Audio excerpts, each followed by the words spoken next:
ওকে, গত পর্বে আমরা দেখেছিলাম গত ক্লাসে আমরা দেখেছিলাম যে ভেরিয়েবল এবং ডাটা টাইপ দুইটা আলাদা আলাদা ক্লাস দিয়েছিলাম। এবার আমরা ইনপুট এবং আউটপুট নিয়ে কথা বলবো। ইনপুট এবং আউটপুট কি? ইনপুট এবং আউটপুট হলো প্রোগ্রামে কোনো কিছু ইনপুট নেওয়া বলতে বোঝানো হয় যে একটা জিনিস বোঝানোর চেষ্টা করছি। আপনারা যে মোবাইল ব্যবহার করেন, মোবাইলে কমেন্ট করেন না, টাইপ করেন না, এই টাইপটা করা হয়, এরপর বলা হয় ইনপুট নেওয়া। আপনি যে মোবাইলে যে কিবোর্ডটা, ওই কিবোর্ডে আপনি যাই লিখছেন এটাকে ইনপুট নেওয়া হচ্ছে, প্রোগ্রাম এটাকে ইনপুট নিচ্ছে। ইনপুট নেওয়ার পর আপনি যখন এটাকে ইনপুট নিচ্ছেন, মানে ধরেন যে আপনি একটা কমেন্ট করবেন, গুড একটা কমেন্ট করবেন, যে গুড লিখলেন, হ্যাঁ, গুড একটা কমেন্ট করবেন, এই গুডটা এখানে লিখছেন, রাইট? ধরে নিলাম যে গুডটা এখানে লিখছেন, হ্যাঁ, আপনি এখানে কমেন্ট বক্সে ফেসবুকে কমেন্ট করবেন যে গুড, এই গুডটা এভাবে লিখছেন না, গুড। এই গুডটা কি আমি লিখলাম, কি এটাকে লিখলাম হলো আমার ইনপুট দেওয়া। যখন আমি এটাকে সেন্ড করে দিব, সেন্ড করাবার দেওয়ার পর কমেন্টে শো করবে, কমেন্টে দেখাবে, ওটাকে বলা হয় আউটপুট। মানে আমি ইনপুট দেওয়ার পর, আমি ওকে দেওয়ার পর কমেন্টে লেখা থাকবে না অমকে কমেন্ট করছে গুড, ওইটাকে বলা হয় আউটপুট দেওয়া। ওকে, এই দুইটা জিনিস। এখন ইনপুট নেওয়ার জন্য আমরা, আউটপুটের জন্য আমরা কী ব্যবহার করি? প্রিন্ট ফাংশনটা ব্যবহার করি। এখানে দেওয়া আছে, এটা একটু পড়ে নিয়ে। প্রোগ্রামে কোনো কিছু প্রিন্ট করার জন্য, বা আমরা যখন প্রোগ্রামে লিখি, কোনো কিছু লিখি, এর শেষে আউটপুট করার প্রয়োজন হয়, এই আউটপুটকে প্রোগ্রামের ভাষায় প্রিন্ট এফ বলে। হ্যাঁ, বুঝতে পেরেছি যে ওই যে আমি কমেন্ট লিখলাম, কমেন্টটাকে আমি যখন ক্লিক করবো, ইন্টার দিব, ইন্টার দেওয়ার পর কমেন্টটা শো করবে না, যে কারো প্রোফাইলে যান গুড লেখেন, যাই লেখেন, শো করবে যে অমকে কমেন্ট করেছে গুড। ওকে, এটাকে বলে কি? প্রিন্ট দেওয়া। আপনার গুডটা আপনি যখন টাইপ করছেন সেটা হলো ইনপুট দেওয়া, যখন শো করছে সেটাকে বলা হয় আউটপুট নেওয়া, প্রিন্ট করা। ওকে, আশা করি এই উদাহরণটা বুঝতে পেরেছেন। দ্বিতীয় উদাহরণ আছে ইনপুট নেওয়া। ইনপুট নেওয়া তো বলে দিলাম, যেটা লিখছেন কিবোর্ডের মাধ্যমে সেটা ইনপুট, যেটা আউটপুট দেখাচ্ছে। আবার আপনি কাউকে মেসেজ পাঠাবেন, হেল্প মি বা এটা দিতে পারেন, হ্যাঁ, এটা লিখছেন।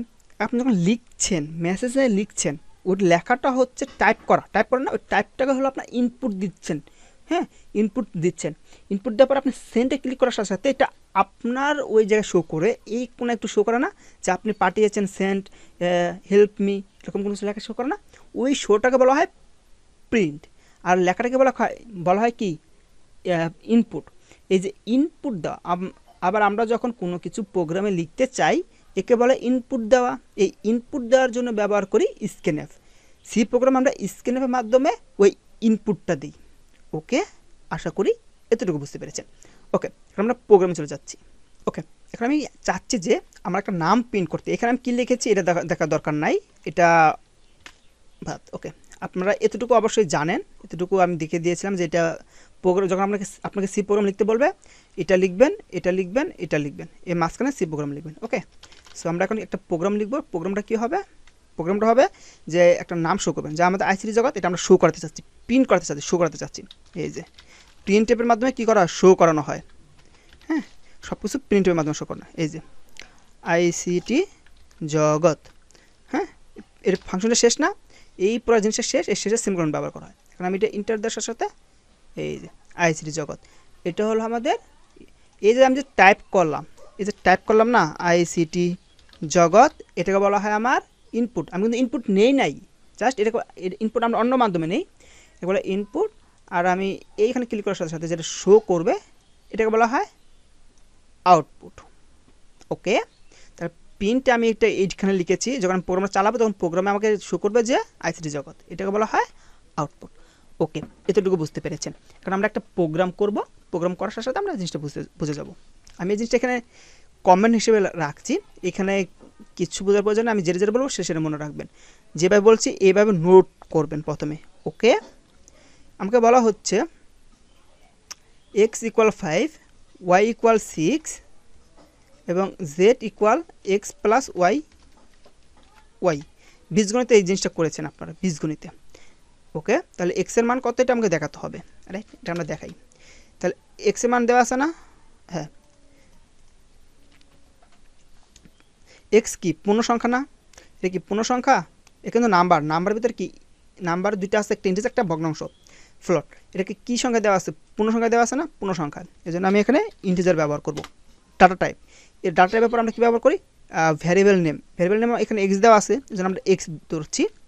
x = কত? 5 দেওয়া আছে, 5 ওকে, আবার ইন্টিজার, কারণ আমার ইন্টিজার টাইপ দেওয়া আছে, ওয়াই দেওয়া আছে ওয়াই। ওকে, এখানে আমাকে কত নিতে হবে, এখানে নিতে হবে 6। ওকে, এরপর জেডের জন্য নিতে হবে, তাহলে জেডটা কী হবে, এক্স এবং ওয়াই যোগ করলে ইন্টিজার টাইপে আসবে 11, ইন্টিজার টাইপ যোগ করলে, তাহলে আইএনটি ইন্টিজার জেড কি ভ্যারিয়েবল নেম, এখন এক্স প্লাস ওয়াই অপারেটর সব সেম। ওকে, এটা আমাদের যোগ হয়ে গেল। এখন যোগটাকে আমাদের ইনপুট করাতে হবে, ইনপুট না আউটপুট করাতে হবে, এটা আউটপুট করাতে হবে। এটা তো আমরা নিজেরাই ইনপুট দিলাম, ইউজারের কাছ থেকে ইনপুট নেওয়ার সিস্টেম আছে, আমাকে আউটপুট করাতে হবে। আউটপুট করার জন্য আমরা কী করে ব্যবহার করি, প্রিন্টএফ ফাংশন মনে আছে আউটপুট করার জন্য। তা এই যে এখানে আমরা দিব কি জেড। এখন দেখেন এটা শো করবে না, কেন শো করছে না এখন কথা বলবো, শো করছে না। এখন ডাটা টাইপে বলেছিলাম যে প্রতিটা ডাটার একটা ফরম্যাট স্পেসিফায়ার রয়েছে, সেটা বলতে হয়।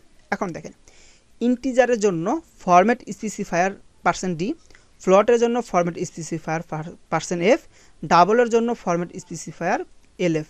এই ডাবল আর ফ্লট দুইটা একই, আপনারা চাইলে এই দুইটা যেমন একটা ব্যবহার করতে পারেন, কোনো সমস্যা নেই। আর ক্যারেক্টার টাইপ CHAR, ক্যারেক্টার টাইপে %c ফরম্যাট স্পেসিফায়ার এটাকে বলা হয়। ওকে, এখন ফরম্যাট স্পেসিফায়ার আমাকে দিতে হবে, কেন দিব, কারণ আমাকে প্রিন্ট করার সাথে সাথে আমাকে বলতে হবে প্রোগ্রামকে, যে প্রোগ্রাম বুঝতে পারবে যে এর মাধ্যমে যেটা আউটপুট করবে এই ভেরিয়েবলটা আউটপুট করবে, এই ভেরিয়েবলের ভিতরে ইন্টিজার টাইপ আছে, এই ভেরিয়েবলের ভিতরে ফ্লোট টাইপ আছে, এই ভেরিয়েবলের ভিতরে ক্যারেক্টার টাইপ আছে। এখন কোন টাইপ আছে সেটা আমাকে বলে দিতে হবে। এই ভেরিয়েবলটা তো শো করাবো আমরা, তাই না, এই ভেরিয়েবলটা আমরা শো করবো না, ভেরিয়েবল কত আছে, এই ভেরিয়েবলের মানটা শো করানোর জন্য আমাকে বলে দিতে হবে যে এই ভেরিয়েবলটা শো করবে, ঠিক আছে, কিন্তু এই ভেরিয়েবলটা কী ধরনের মান শো করবে, কী ধরনের আমাকে বলে দিতে হবে। বলে দেওয়ার জন্য আমরা ডাবল কোটেশন ব্যবহার করি, যেহেতু এটা কী ছিল আমার দশমিক ছিল, এই জন্য %d। ওকে, কমা দিয়ে দেব, এরকম সুন্দরভাবে রান করব প্রোগ্রাম। এই 11 দেখাচ্ছে, বাহ কি সুন্দর না, অবশ্যই সুন্দর। আশা করি এতটুকু বুঝতে পেরেছেন। যদি আমার এখানে এটা ব্যবহার না করে যদি আমি এখানে ক্যারেক্টার ব্যবহার করতাম তাহলে সি ব্যবহার করতাম, যদি কারো নাম শো করতাম তাহলে সি ব্যবহার করতাম, আর যদি ভগ্নাংশ থাকতো, একটা ভগ্নাংশ দেখে আপনাকে, হ্যাঁ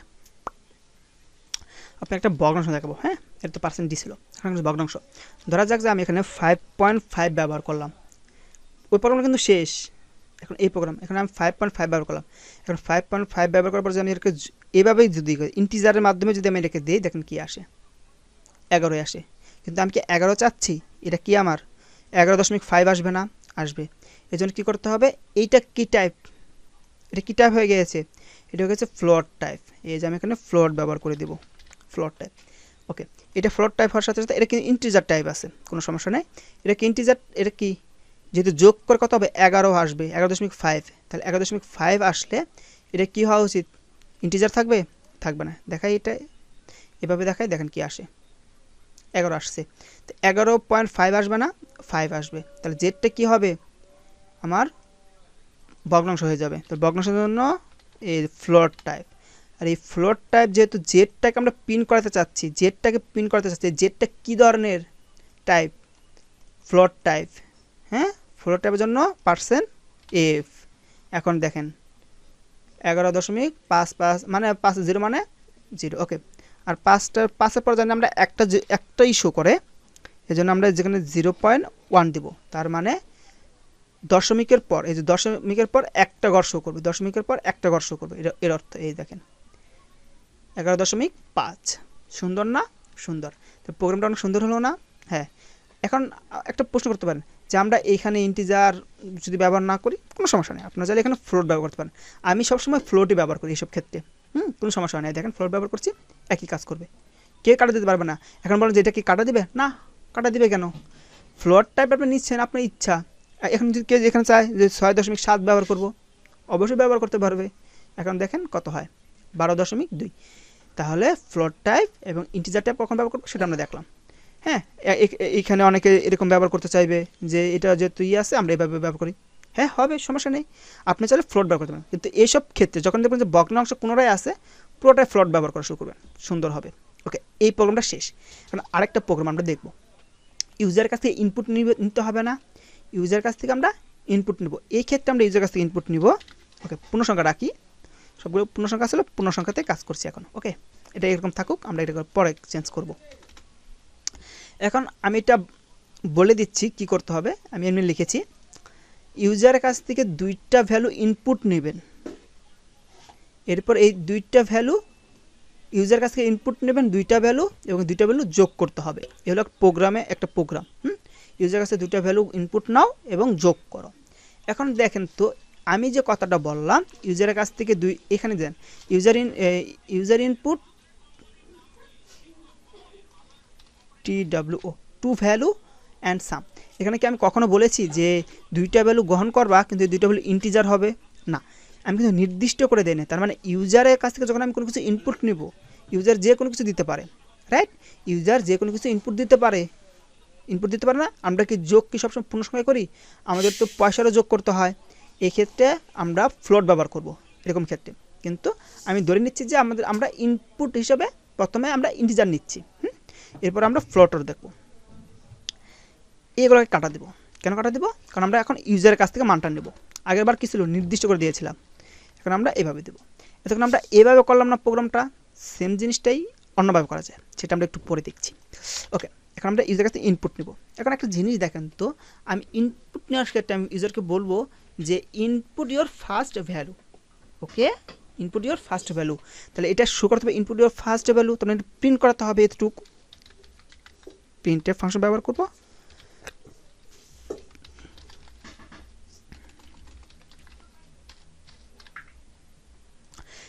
inter x of value,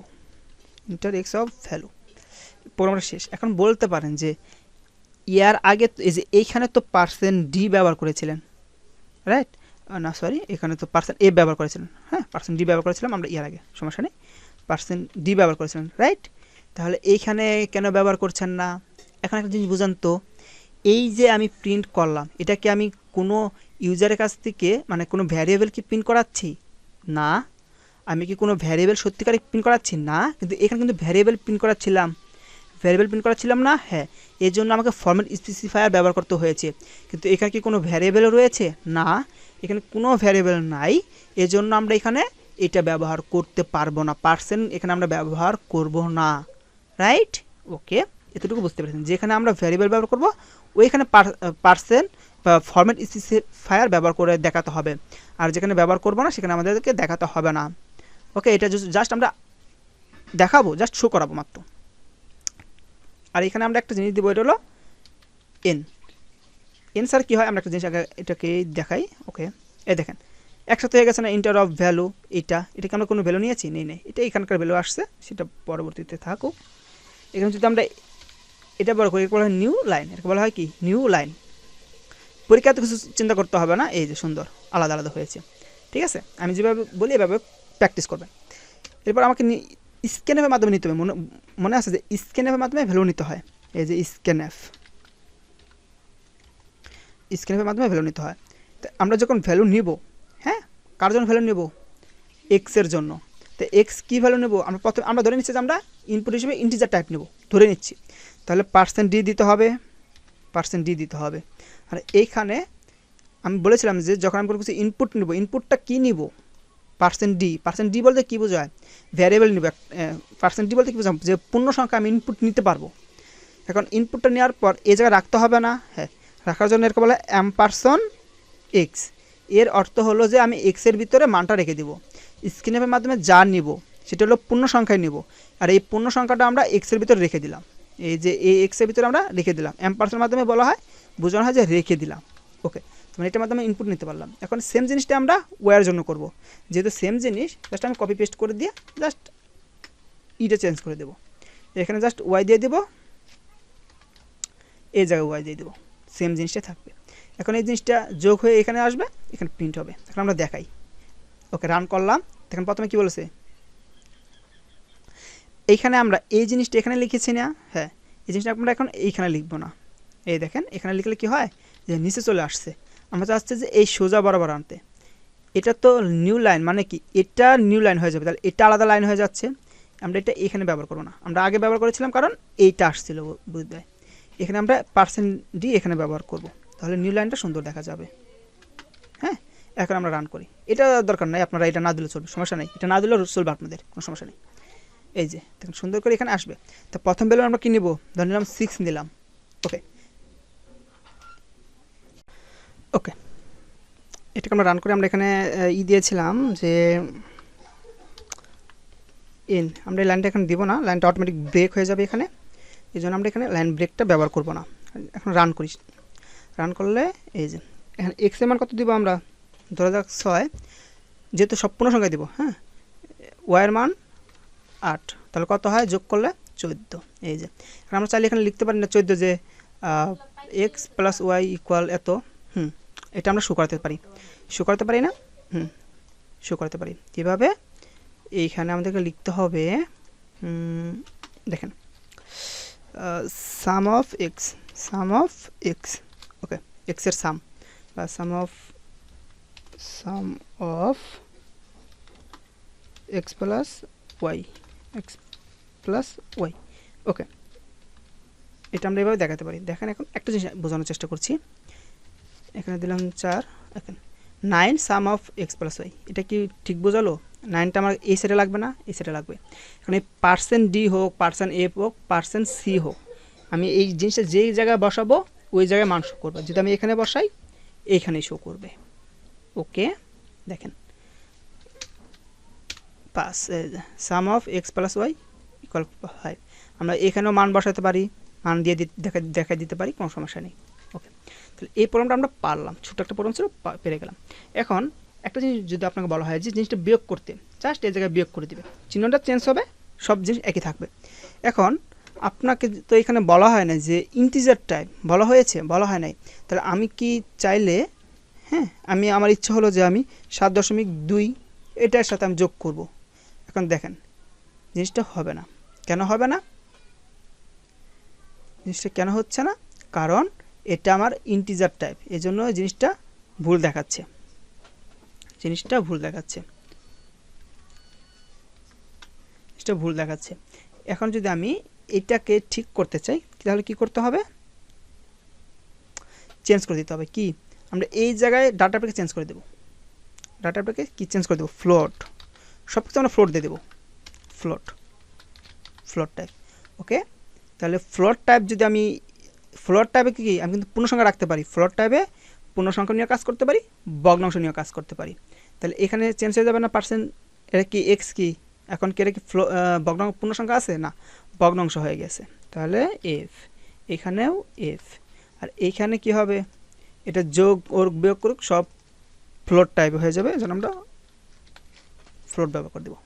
R some of F, কিন্তু একটা জিনিস খেয়াল করেন, আমরা এই জায়গায় রান করি, রান করে দেখাচ্ছি যে 5.2 আর আছে 5, কত হবে 10.2, এই যে 10.2, কিন্তু এই জায়গায় অনেকগুলো ঘর আসছে, কটা, 5টা ঘর এসেছে। আমরা ক্যালকুলেটারে এই জিনিসটা করতে পারি, আমরা কয়টা ঘর শো করবো আমরা ক্যালকুলেটার বলে দিই, ঠিক প্রোগ্রামকে বলে দেওয়া যায়। আমরা এই জায়গায় পার্সেন্ট এবং এফ এর মাঝখানে ডি তো নাই, পার্সেন্ট এবং এফ এর মাঝখানে 0 দিব, ডট দিব এবং 1 দিব। এর অর্থ হলো আমার দশমিকের পর 1 ঘর শো করবে, 1-এর জায়গায় 2 দিলে 2 ঘর, 4 দিলে 4 ঘর, 5 দিলে 5 ঘর পর্যন্ত শো করবে, এটা বোঝানো হয়। ঠিক আছে, এই দেখেন এখন আমি আগের পুনরায় দিচ্ছি 2 8.2, এই যে 1 ঘর শো করছে দশমিক পর। ওকে, আমরা এটাও পারলাম। এখন যদি আমরা আরেকটি কাজ করি, আমরা এখানে বারবার ডাটাটা কী করছি, ভ্যারিয়েবল ডিক্লারেশন করছি না বারবার। হ্যাঁ, আমরা এইটাকে একটু সুন্দর করে সাজাতে পারি। কিভাবে, আমরা ফ্লোট হিসাবে নিব, নেওয়ার পর এক্স এভাবে দেবো, ওয়াই জেড, আমরা যে কটা ভ্যারিয়েবল লাগছে আমরা একসাথে দিলাম, তাহলে আমরা এগুলো কেটে দেবো, এখন কিন্তু একই কাজ করবে। হ্যাঁ, এটা আমরা কেটে দেবো, এটা আমরা তো জেড সমান এটা লিখছি, এই জন্য এটা থাকবে, বাট এটা কেটে দিলাম, কারণ আমরা এখানে ডিক্লারেশন করে দিয়েছি, ফ্লোট দ্বারা সব কিছু ডিক্লারেশন করে দিয়েছি। এখন যদি আমার আবার প্রয়োজন হয় যে আমি এটার মাধ্যমে ক্যারেক্টারও একবার ইনপুট নেওয়ার প্রয়োজন পড়ে, এই ক্ষেত্রে আপনারা এখানে আবার দিবেন সি, ক্যারেক্টারের জন্য সি, ধরে গেল যে নেম আমি কারো ইনপুট নিব, এভাবে দিব, তারপরে আমরা এখান থেকে কারো নাম নিতে পারি। ওকে, এতটুকু বোঝাতে পেরেছি, কারণ নাম আমরা এখান থেকে ইনপুট নিতে পারি। ওকে, আমরা যে ইচ্ছা মতো ভ্যারিয়েবল নিতে পারবো, যেহেতু আলাদা আলাদা ভ্যারিয়েবল, এই জন্য আলাদা আলাদা ডাটা টাইপ আলাদা আলাদা ভ্যারিয়েবল হবে, একই ভ্যারিয়েবল একই ডাটা টাইপের ভিতরে রেখেছি। এখন যদি এই সেম কাজটাই করি, রান করি, দেখেন কোনো সমস্যা নেই। 10 পয়েন্ট, আর এখানে যদি আমরা 13 যোগ করে দিই 0.13, দেখেন কত হয়।